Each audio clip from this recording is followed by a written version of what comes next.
행복한 안식일입니다. 우리 오남교회 성도 여러분, 한 주일 동안 잘 지내셨습니까? 하나님의 성전에 찾아주신 우리 성도님들 진심으로 환영합니다. 이 귀한 예배를 통해서 우리는 하나님을 만나고 하나님은 우리의 소원을 만족시켜 주시며 우리의 필요를 채워주시고 또한 이 시대에 필요한 하나님의 능력과 기적을 베풀어 주실 것입니다. 그것은 다른 곳이 아니고 다른 때가 아니고 지금 이 순간 이곳에서 벌어지는 일들입니다. 하나님의 성전에서 우리가 하나님께 마음을 드릴 때 하나님께서 우리를 통해서 하실 일이 얼마나 큰지 모릅니다. 오늘 하나님께서 이 예배를 통해서 이 안식일에 큰 역사를 이루어 주실 것입니다. 저는 하나님이 역사하시는 교회, 오늘은 서머나 교회에 대한 말씀을 나누려고 합니다. 계시록에 나오는 7 교회를 살펴보면서 그 장고한 예수님의 십자가 이후에 하나님께서 어떻게 하나님의 교회를 이끌어 가시는가, 그리고 그 교회의 연약함은 무엇이고 그 교회가 가지고 있는 능력은 무엇이고 그 교회들이 가지고 있는 사명은 무엇이었으며 사단은 어떻게 교회를 공격해 왔고 교회는 그것을 어떻게 극복해 나가는지를 7 교회의 역사를 통해서 계시록의 본문을 중심으로 해서 말씀을 나누기를 원합니다. 서머나 교회는 계시록 2장 8절부터 나오는데요. 이따 본문을 볼 거지만 이 서머나 교회는 십자가 고난을 상징하는 교회입니다. 인간이 겪는 모든 고통과 고난은 십자가를 통해서 답을 얻을 수 있어요. 십자가를 바라보지 않으면은 내 삶의 고통을 도대체 내 스스로 해결할 수 없습니다. 십자가를 통해서 우리는 내 고통, 또 십자가를 통해서 예수 그리스도의 사랑, 온 인류가 가지고 있는 문제에 대한 답을 십자가를 통해서 얻을 수 있습니다. 그렇기 때문에 서머나 교회는 그야말로 십자가의 고난과 고통이 어떻게 교회에 적용되는지를 배우고 또 환난과 핍박과 고통이 어떤 의미가 있고 그리고 지금 2026년 오늘 이 저녁에 오남교회가 교회와 어떤 연관이 있는지를 우리가 연결하는 것이 바로 서머나 교회에 대한 공부가 되겠습니다. 계시록에 나오는 7 교회는 한결같이 후렴구처럼 그 마지막에 주어진 말씀은 뭐냐면 성령이 교회들에게 하시는 말씀을 들을지어다. 이게 계속 반복됩니다. 2장 7절에도 예배석 교회에 말씀을 하시면서 귀 있는 자는 성령이 교회들에게 하시는 말씀을 들을지어다. 11절에도 귀 있는 자는 성령이 교회들에게 하시는 서머나 교회를 향해서 말씀을 들을지어다. 이기는 자는 둘째 사망의 해를 받지 아니하리라. 계속 이겨라, 이겨라, 이겨라. 교회로 하여금, 하나님의 교회로 하여금 이기라고 얘기합니다. 그리고 그 앞에 반복하기를 성령의 음성을 들어라. 교회가 이기는 방법은 뭐예요? 성령의 이끌리심을 받을 때 교회는 이길 수 있고 성령의 이끌리심을 받지 못하면 교회는 아주 약한 모습을 가질 수밖에 없어요. 2장 17절에 귀 있는 자는 성령이 교회들에게 하시는 말씀을 들을지어다. 2장 29절에 성령이 교회들에게 하시는 말씀을 들을지어다. 3장 6절 귀 있는 자는 성령이 교회들에게 하시는 말씀을 들을지어다. 3장 13절 빌라델비아 교회에 말씀하시면서 성령이 교회들에게 하시는 말씀을 들을지어다. 마지막 라오디가 교회도 똑같이요. 귀 있는 자는 성령이 교회들에게 하시는 말씀을 들을지어다. 성령의 음성을 들어라. 그리고 뭐예요? 승리하는 교회가 되라. 이 사실을 명확하게 전달하고 있습니다. 오늘 우리 오남교회 참으로 반가운 거는 하나님께서 우리 이중동 목사님 가정을 오남교회로 인도해 주신 것 같아요. 저 뒤에 계시는데 우리 목사님, 작가님, 우리 사모님, 우리 가족들 같이 오신 것 같아요, 그죠? 우리 설미경 사모님이신데요. 우리 크게 박수로 환영하겠습니다. 목사님 환영합니다. 네, 너무 반갑습니다. 우리 이중동 목사님은 목사님 아마 그때가 전도사 나오기 전이었는지 그때 제가 그때는 노원교회에 있을 때였는데요. 서정원 앞에 청소년 복지센터를 수탁받기 위해서 야간 작업을 하고 막 애를 쓸 때 그때 목사님하고 같이 자료를 준비하고 이야기하고 의견 나눴던 그 시간이 생각이 납니다. 그리고 이제 목사님 목회 나오고 그 다음에 제가 연합회 간 사이에 목사님이 사라졌어요. 그 사이에 목사님이 아마 은퇴를 하셨던 것 같아요. 그래서 저는 목사님 어디 갔는가 몇 번 이렇게 찾아본 적이 있었는데 오늘 여기서 이렇게 뵙게 돼서 너무 반갑고 하나님께서 목사님 오남교회로 이끌어 주셔서 그 귀한 발걸음이 정말 하나님의 축복의 발걸음이 되길 간절히 소망합니다. 목사님 잘 오셨습니다. 예, 감사합니다. 제가 여담이지만은 오남교회 와서 우리 은퇴 목사님이 좀 여러 분 더 계셨으면 해가지고 우리 집사람한테서 5분은 있어야 되겠다. 5분 채우자 그러는데 우리 2번으로 우리 이호상 목사님 다음에 2번으로 우리 목사님 보내주신 것 같아요. 3분 더 남았어요. 3분. 이제 개인적인 이 주변에 굉장히 많은 은퇴 목사님이 있는데 몇 분 안 계신 게 좀 이상했어요. 저는요. 하나님께서 정말 또 우리 귀한 목사님 또 이렇게 보내주셨습니다. 계시록의 7교회 외우는 방법 머리글만 따서 에서버드 사빌라 이렇게 외우면 된다 그랬죠? 잘 안 외워질 거예요. 계시록 암송가를 할 테니까 거기서 외우시면 됩니다. 우리 강기훈 원장 초청 건강 세미나 다음 안식일입니다. 그죠? 여러분들 이거 모바일로 이렇게 모바일 초청장이라 그래요. 이렇게 이미 전달됐으니까 많이 나누시기 바랍니다. 많이 나누시고 또 이거 원래 이렇게 좀 뽑아서도 만들 수 있는데 필요하시면 요청하시면 뽑아서도 전달을 할게 이렇게 할 수는 있습니다. 이 서문학교회는 향기로운 교회죠. 서문학교회의 그 서문화라고 하는 지역은요, 7교회의 지역은 지금 그 도시의 지형적으로는 하나도 없이 다 없어졌어요. 그런데 딱 서문화라는 곳은 지금도 있어요.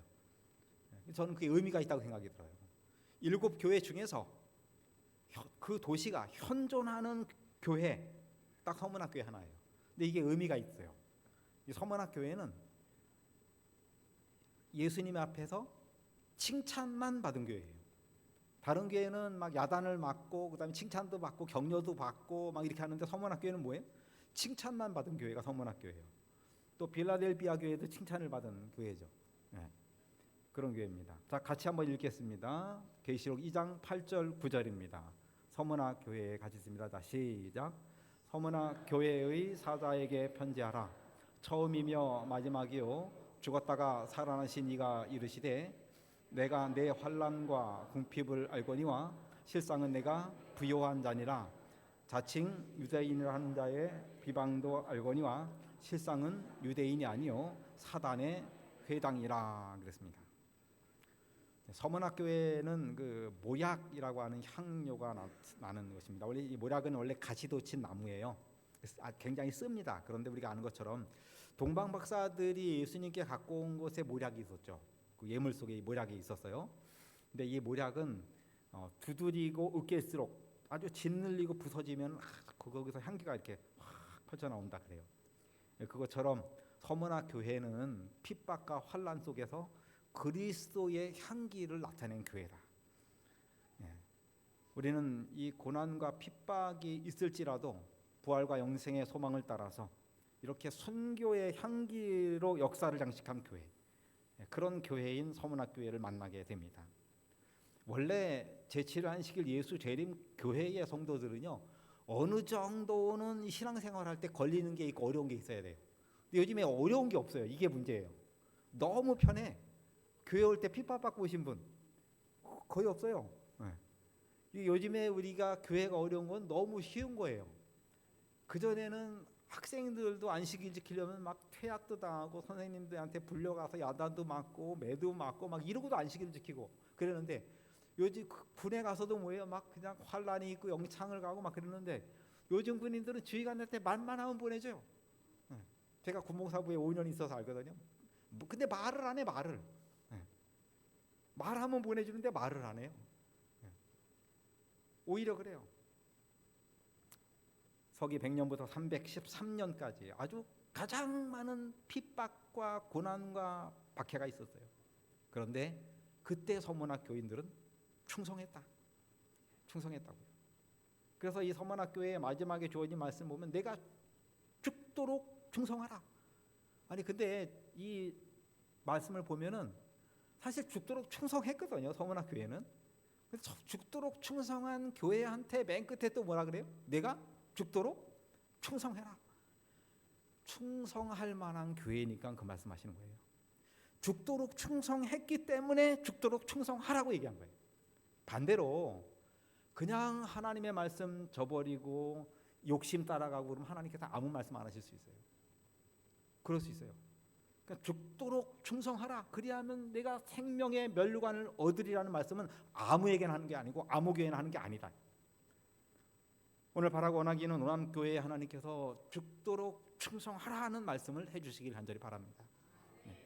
우리가 그 마음이 준비되어 있을 때 하나님께서 성령의 음성으로 그 말씀을 주시는 거예요. 이것도 아무나 받는 게 아니에요. 얘기해봐야 아무 변화 없고 말도 안 듣고 요리 피하고 저리 피하고 그러면 말씀하세요 안 하세요? 안 하시고 해봐도 소용이 없죠. 그러면 안 한 거하고 똑같아요.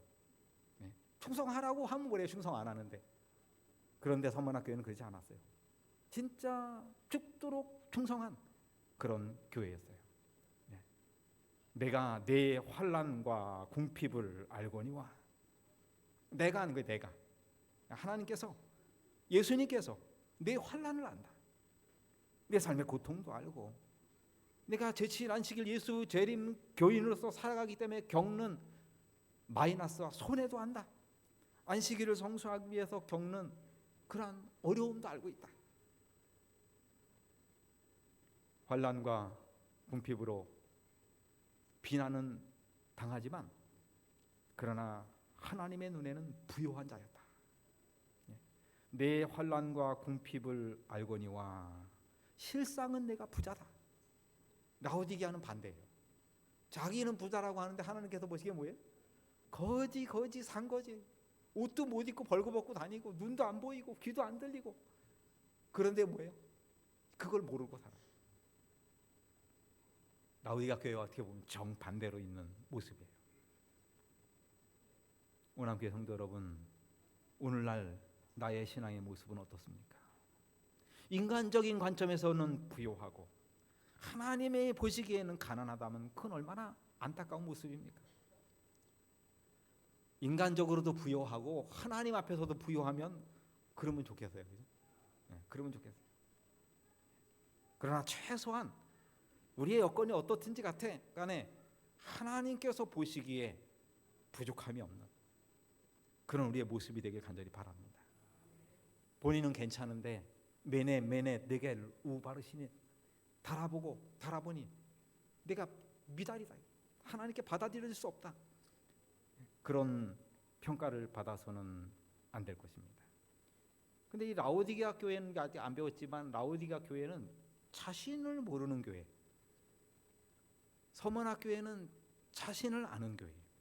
그게 많이 달랐던 것 같아요. 이걸 우리가 메타인지라 그래요. 자기 자신의 어떠함을 아는 거예요. 공부를 잘하는 학생은 뭘 틀렸는지 몇 개 틀렸는지 정확하게 아는 학생이 공부를 잘해요.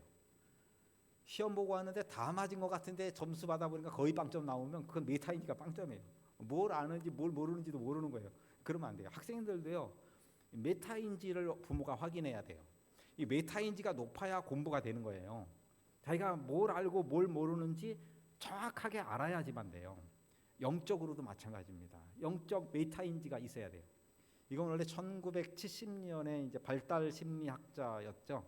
존 프라벨이 만든 이 단어예요. 메타인지라고 하는 것은 영적 메타인지 필요하죠. 가끔 우리 설문을 때 보면은 우리 교회에 대한 메타인지가 있어요. 귀하는 재림교인으로서 행복하십니까? 귀하는 얼마나 개인적으로 기도하십니까? 귀하는 얼마나 성경을 읽고 연구하십니까? 귀하는 개인적으로 안식일 학교 교과 공부를 하십니까? 귀하는 엘렌지 화이트의 서적을 읽습니까? 귀하는 하나님께서 온 세상을 창조하셨음을 믿습니까? 이런 이 질문 자체가 어떻게 보면 우리 현대 우리의 어떤 그 메타 인지를 확인하는 그런 것일 수 있어요. 메타 인지와 함께 또 그 교회 성장학적으로 쓰는 단어가 있는데 메타 처치라고 하는 게 있어요. 메타 처치. 이거 이제 명성훈 박사가 오래전부터 주장했던 그 교회 성장학의 한 부분인데, 근데 그걸 우리 교회에 적용하면 이런 메타 교회, 메타 신앙, 어떤 정확한 인지를 하고 변화를 추구하는 교회를 얘기해요. 그런 교회는 예배가 활성화돼 있어요. 예배가 무너지면 교회 좀 힘이 들어요. 예배가 참 하나님께 드려지는 신령과 진정으로 드려지는 그런 뜨거운 예배가 드려질 때, 그건 아주 중요하죠. 그 다음에 그것과 함께 선교 소그룹이 활발한 교회들이 메타 교회입니다. 교인들이 교회의 소속감을 정확하게 가지고 그 소속감을 가지고 있을 뿐 아니라 그 소속감이 하나된 사명으로 공동체를 형성해서 전진하는 교회를 의미하는 것이에요. 또 그 공동체와 그 공동체를 형성할 때 성도들은 선교 조직의 일원으로서 또 그냥 단순히 방관자가 아니라 사역자로서 활동하는 교회, 이런 교회가 메타 처치가 되는 거예요. 변화를 가져올 수 있고 실제로 성장에 대한 동기와 준비가 되는 교회가 되는 거죠. 우리 원암교회가 어떤 부분에 메타 이 신앙, 이 메타 처치, 메타 인지가 필요한지를 확인할 필요가 있어요. 그래서 메타 교회의 목회자는요, 선수가 아니고 코치가 돼야 된다. 그냥 목사님은 그냥 방문 막 굉장히 열심히 다니는데 성도들 안 다녀요. 그러면 안 돼요.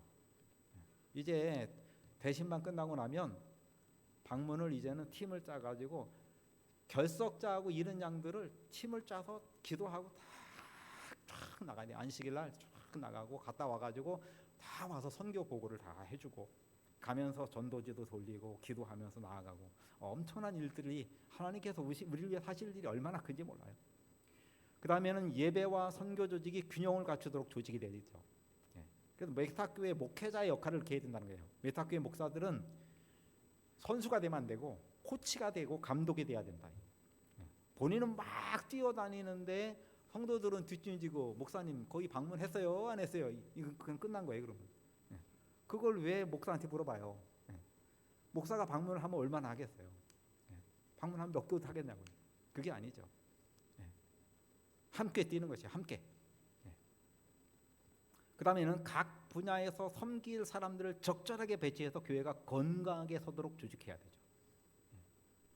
목사는요, 의사 전달자가 돼야 돼요. 그러니까 목회자가 뭐 하는지를 어떻게 해야 되는지를 알아야 돼요.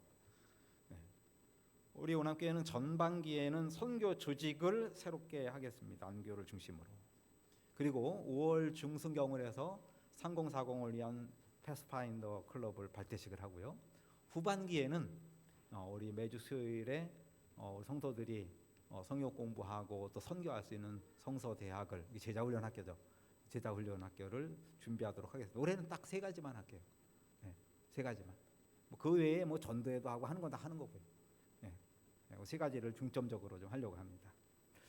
목사는 사역을 주도하기보다는 많은 일을 선교 소그룹 지도자에게 위임해야 된다. 여러분들 선교 소그룹 부르면 선교 소그룹이 뭔가? 사실은요, 도르가회가 선교 소그룹이에요. 보건전도부도 선교 소그룹입니다. 보건복지부라고 하죠, 요즘에요. 그 다음에는 서적도 원래 문서 선교부예요. 안식일학교도 선교예요. 직원회도 선교예요. 원래 이 선교 소그룹이라고 하는 게 따로 있는 게 아니고 원래 모든 각 부서가 원래 선교 소그룹이에요. 예언의 신부도 선교 소그룹이고 다 선교 소그룹입니다. 서머나 교회의 사자에게 편지하라. 처음이며 마지막이요 죽었다가 살아나신 이가 이르시되. 예수님의 특징이 있다면 죽었다가 살아나신 분이에요. 원암교회 성도 여러분, 오늘 여러분들에게 예수님은 어떤 분입니까? 내가 만난 하나님은 어떤 분이에요? 이제 곧 다가올 봄 햇살같이 다가오시는 우리 주님, 처음이요 마지막이요, 이것은 전부가 된다고 하는 것이에요. 하나님이 우리의 모든 것, 내 삶의 전부가 되길 간절히 바랍니다. 내 삶에 충만하신 하나님, 한 번도 없었던 적이 없는 하나님, 처음이요 마지막이요, 알파와 오메가이신 하나님, 내 곁을 떠나지 아니하시는 하나님이에요. 아침에도 계시고 그리고 밤에도 계시고 잠들기 전에도 계시고 잠잘 때도 계시고 내 무의식 속에 내 삶 속에 가득 차 있는 그 하나님. 아멘. 알파와 오메가이신 하나님, 처음이요 마지막이 되주신 주님.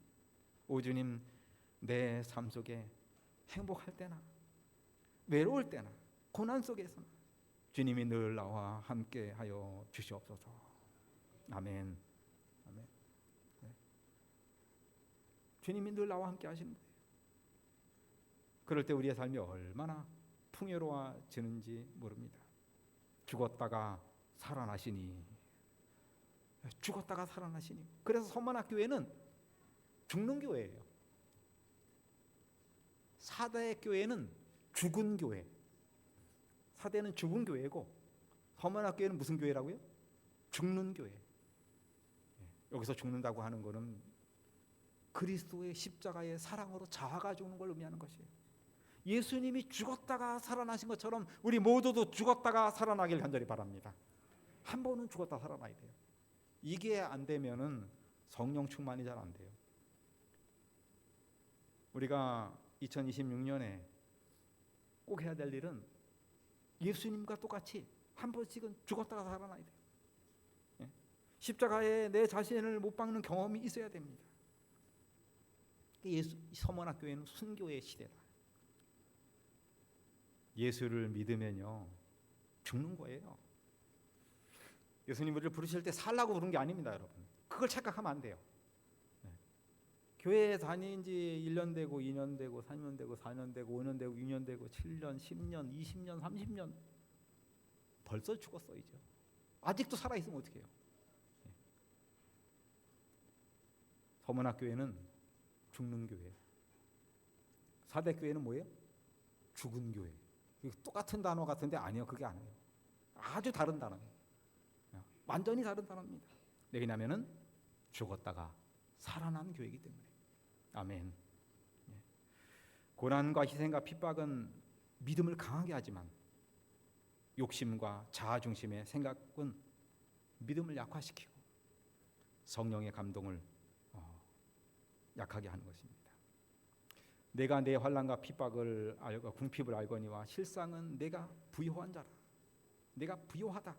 내 환난과 핍박을 내가 알고 있다. 하나님은 내가 겪는 모든 환난을 알고 어려움 알고 부족함도 알고 고통도 알고 궁핍도 알고. 우리는 늘 부족해요. 시간도 부족하고 체력도 부족하고 때로는 돈도 없고 여유도 없고 뭐가 이렇게 부족한 게 많은지. 늘 부족합니다. 그러나 진짜 부족한 거는 성령의 결핍이에요. 이거는 우리에게 아주 치명적인 결핍을 가져다 줄 수 있습니다. 그러나 서문학교회는 그리스도의 이름으로 죽었다 살아난 교회이기 때문에 그들은 성령 충만한 자였어요. 그렇기 때문에 실상은 부요한 자였습니다.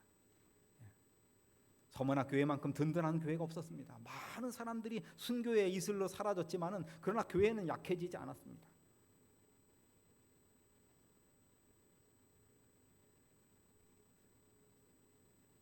우리는 이 세상을 살아가면서 여호와가 나의 목자가 되시면 우리는 부족함이 없는 것입니다. 하박국 3장 17절에 비록 무화과 나무가 무성치 못하고 포도나무에 열매가 없고 갓난나무에 소출이 없고 밭에 먹을 것이 없으며 우리의 양이 없고 외양간에 소가 없을지라도 기가 막히죠. 뭐 아무것도 없어도 나는 여호와로 말미암아 즐거워하며 나의 구원의 하나님으로 말미암아 기뻐하리로다. 아멘. 예수가 내게 계시면 주 안에 있는 나에게 딴 근심이 어디 있습니까? 예수 밖에 있으니까 5만 가지 걱정이 나를 덮치는 거예요. 예수 따라가며 복음 순종하면 우리 행할 길이 환한 것이고 주님과 함께하면 모든 게 해결되는 것이에요. 암송가 부르겠습니다. 암송가 다 가지고 계시죠?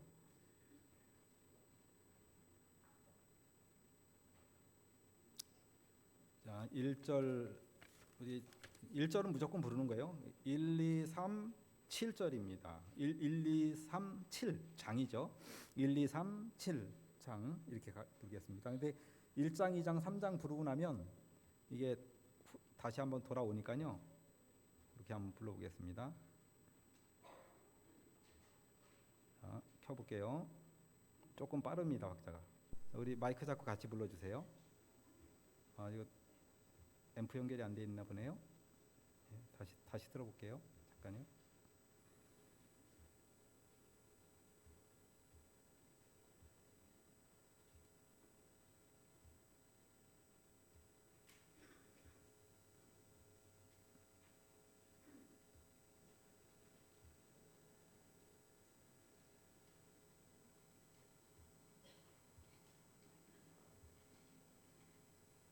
저한테서 짙게 꺼져 있었어요. 다시 킬게요. 크게 나올 수도 있으니까 볼륨 조절 여기서 해보겠습니다. 자, 들어갑니다.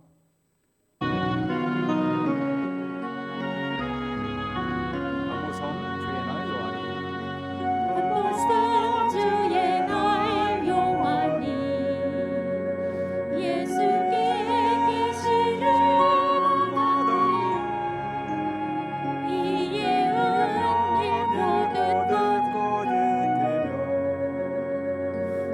말세에 보겠네 자로다 주들이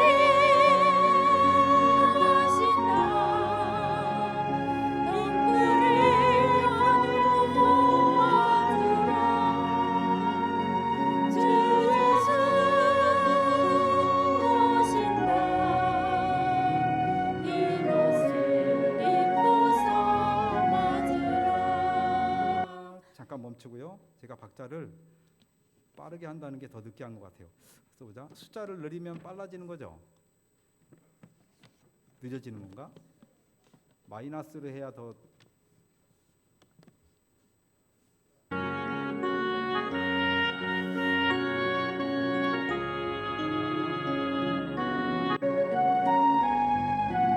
이절입니다. 예배소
간조하고요. 7절입니다. 7장 14만 4천이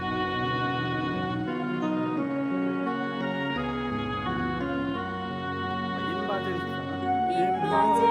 14만 4천 명 이곳을 구성하니 목자 대신 어린 양 예수님 눈에서 눈물을 씻기네 주제에 마신다 등불을 켜들고 맞으라 주 예수 오신다 이 옷을 입고서 맞으라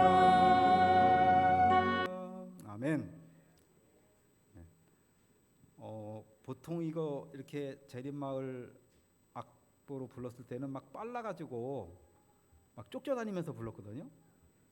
예, 근데 이 오남교에서 찬양을 하니까 이 기계도 늦네요. 예. 성령의 결핍과 율법과 율법의 영원한 의무에 대한 영성의 부족 때문에 그리스도께서 하신 이 약속의 말씀을 깊이 깨닫지 못하였다. 성령의 결핍, 또 하나님의 율법과 율법의 영원한 의무에 대한 영성의 부족. 그리스도를 사랑하노라 공언하는 자들은 저들과 하나님 사이에 있는 관계를 밝히 깨닫지 못하였으며 다만 그 의미의 윤곽을 흐릿하게 이해했을 뿐이다.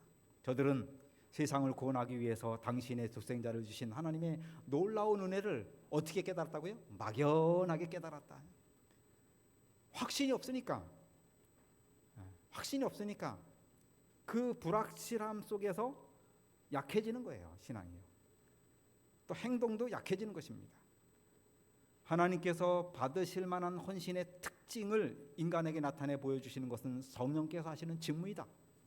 성령의 능력을 통해서 영혼이 깨우침을 받고 품성이 새롭게 되며 성화되고 고상하게 된다. 나는 성령의 기쁘신 운행을 통해서 성령께서 방문하시는 사업의 특성에 대하여 한 광경을 보게 되었다. 서문학교회는 십자가의 향기를 바라는 교회예요. 근데 여기 보니까 회방꾼들이 있었어요. 자칭 유대인이라 하는 자들의 비방도 알거니와 실상은 유대인이 아니다. 사단의 회당이라 그랬어요. 제가 말씀드린 것처럼 이 교회를 사단이 절대 가만두지 않습니다. 그걸 알고 우리가 대응해야 돼요. 그걸 알고. 그래서 이 교회를 흔드는 사단의 방법들이 참 많이 있어요.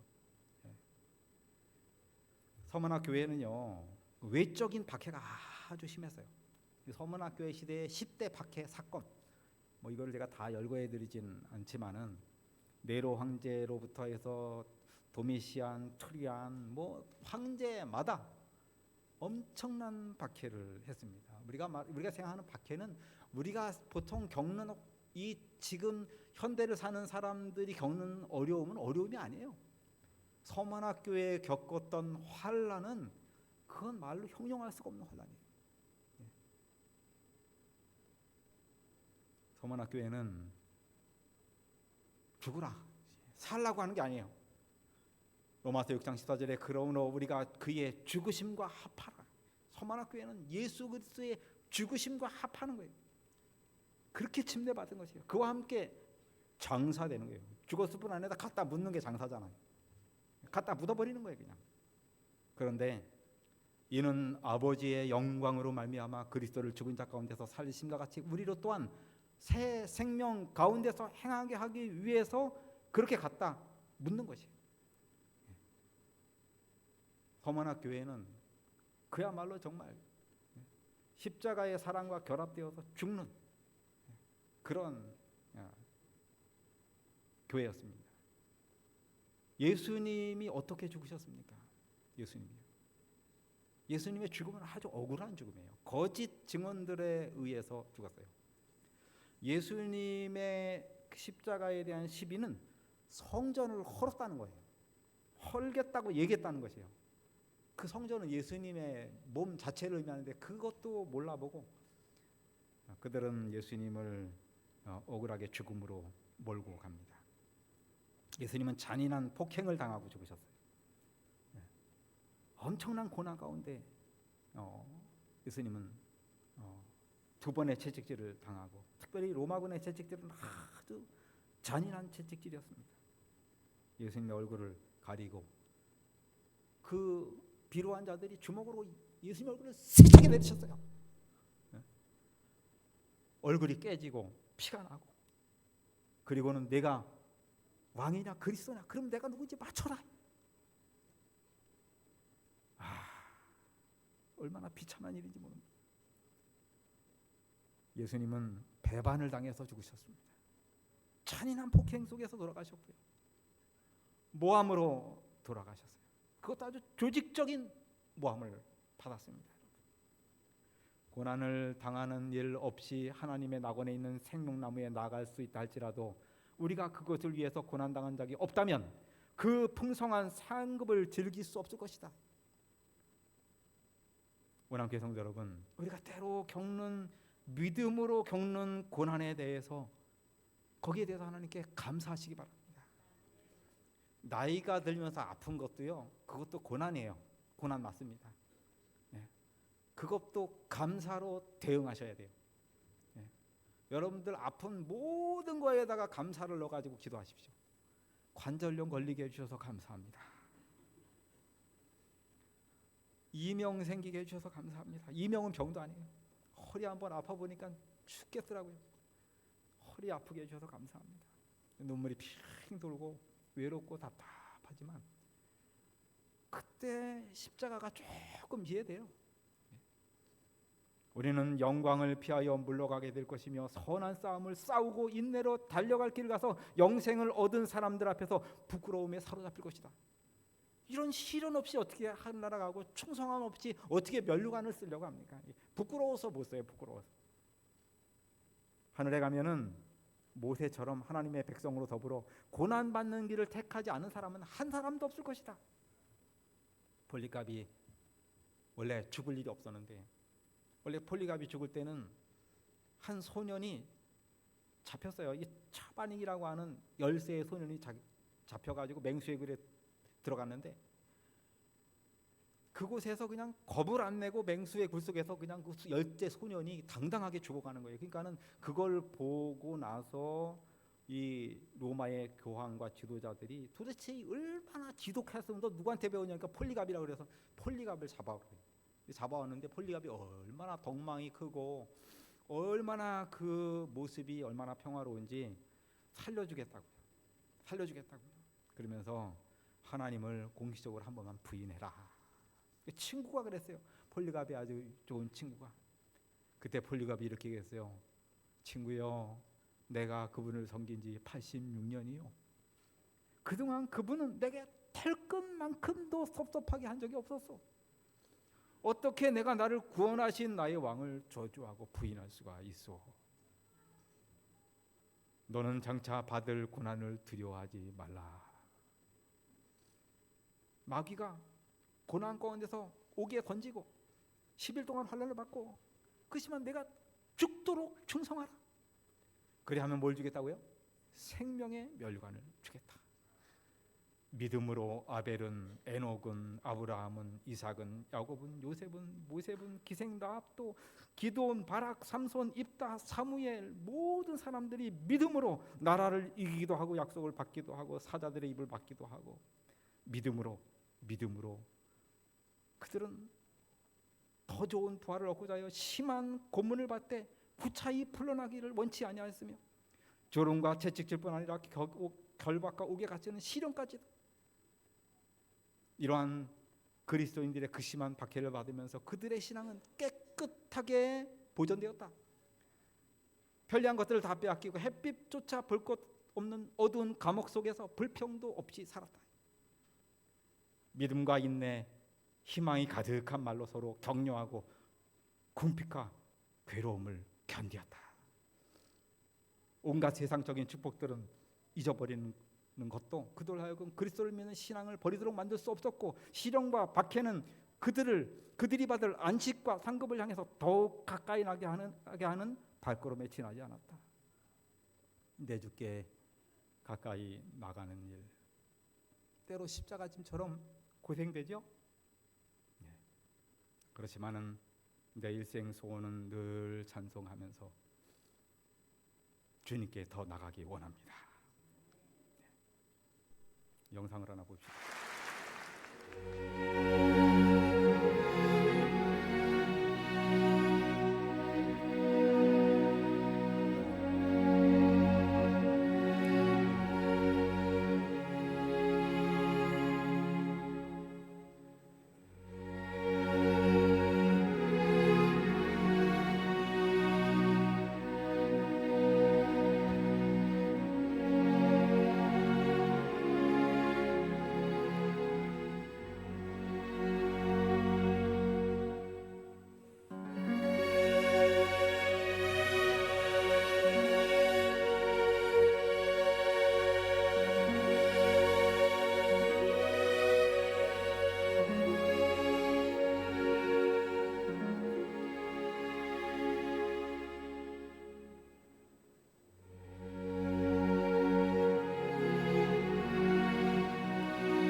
그들은 믿음으로 나라들을 이기기도 하고